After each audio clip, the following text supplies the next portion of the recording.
many in the industry are aware that everyone's just been reacting to the problems. So, the new regulations are passed and we start losing products. Well, we're reacting to that. Bill C-51 is introduced, and the danger is that it's going to allow Health Canada to just absolutely squash people in the industry. We're reacting. We don't have what Canadians asked for, which was increased access to natural health products. And so groups from across country actually came together for a couple of conferences and asked the question, what do we need to do? What legal framework do we need so that the government can regulate appropriately, the government can address actual risks that are there, but the rest of us can have access to natural health products as was supposedly intended. And one of the questions we asked were, well, what are the health rights we already have? Because actually, if you read the court decisions, when people go to court and their health depends on a product, regardless of whether it's chemical or natural, courts 100% of the time say, well, Health Canada, you have to give way here. People actually have the fundamental right to make treatment decisions of their choice.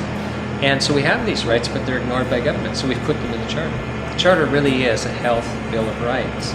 The Charter also has some principles, such as, one of my favorites in the Charter, is that the best source of information about whether a treatment is effective for a person is that person.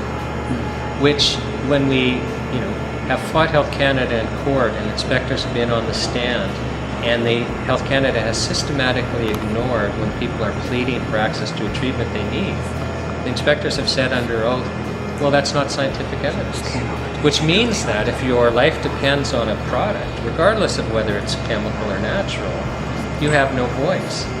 I mean, the average person can't run a double-blind clinical trial just to get their point across to Health Canada, and ironically, doctors rely on what patients say. So it has these principles and basically the legal framework to ensure that we'll have reasonable regulations and continue to have access to natural products.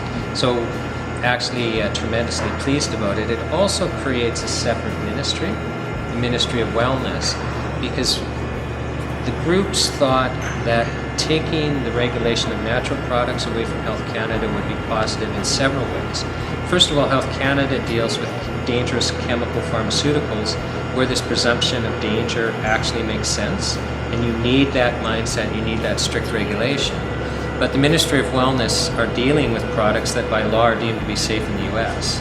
They will be deemed safe in the Charter of Health Freedom, and it would be more appropriate to have a different mindset. The Ministry of Wellness is actually to protect and promote our access to natural health products and traditional treatments. So, and it also prevents pharmaceutical influence, because the Minister of Wellness cannot be the same as the Minister of Health. So it's a really interesting legal framework that's intended to basically save the industry. I'd encourage, it has its own website, charterofhealthfreedom.org. You just Google Charter of Health Freedom and you can find it. Very nice.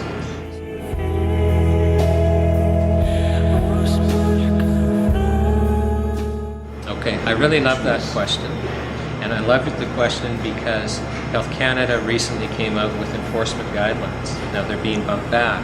But the point is they've made it very clear the point is going to come where a store like this, you will not be allowed to buy any more products that are not licensed or do not have exemption numbers. Importers will not be able to import. The crunch is coming. And the reality is that products that people rely on for serious health conditions are going to be taken away, and there's going to be a health cost. So we actually need to protect Canadians, to have some pushback and communicate extremely clearly to the government. You cannot take products away that we depend on for our health. So the NHPPA has a three-part plan. We are wanting to create, in the next 3 or 4 months, a citizens' rebellion, literally, where we're calling on the government to suspend these regulations, take a step back, take a breather, and let's review what's going on. So right now, I'd actually challenge anyone to log onto the NHPPA site and give us your email address, so that when we send out alerts, when we send out calls for actions, you're there. I would challenge everyone, if you do not have a Facebook account, create one and get all of your contacts to create one and link to the NHPPA Facebook page and the Charter Facebook page so that we can send out alerts, because we need that leverage that's there, because we're going to need you to become active now. So, and then I'd also ask if you would support the NHPPA financially. You can just log on to the NHPPA site and do that, because it's going to be really costly for us to create this rebellion that we need, and we need your support. We do. It's you.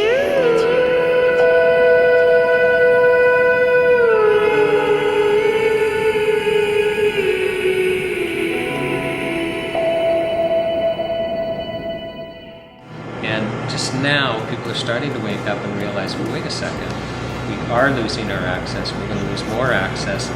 It's going to put people in danger who rely on these treatments, and we need to start acting. So it's just interesting that actually right now we're just starting to see the awakening. So we're at the beginning of the beginning.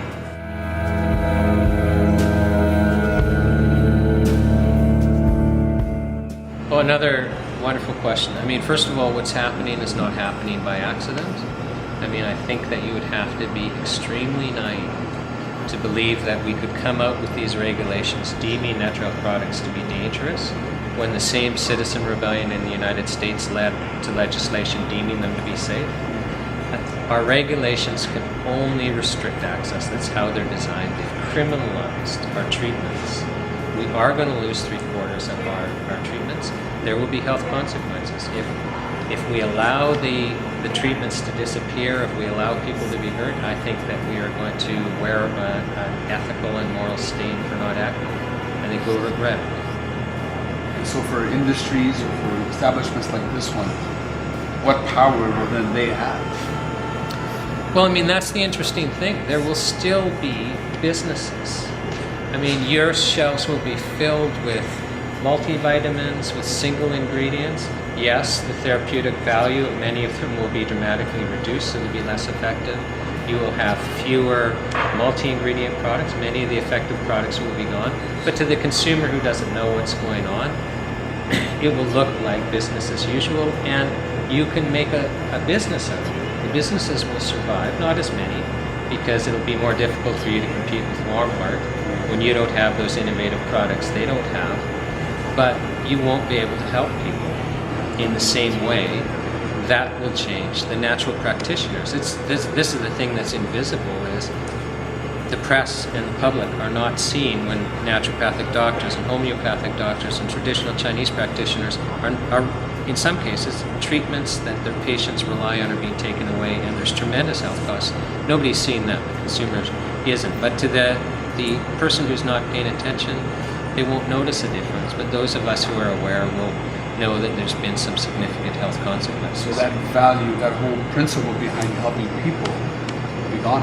Well, for instance, I mean, I know the owner of this store is committed to people's health, and has, personal stories of people relying on natural health products.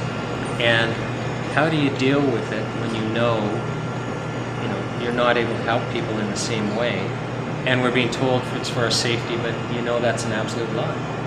So I think that most stores will actually be struggling with the loss of the ability to assist people. Same with the natural practitioners.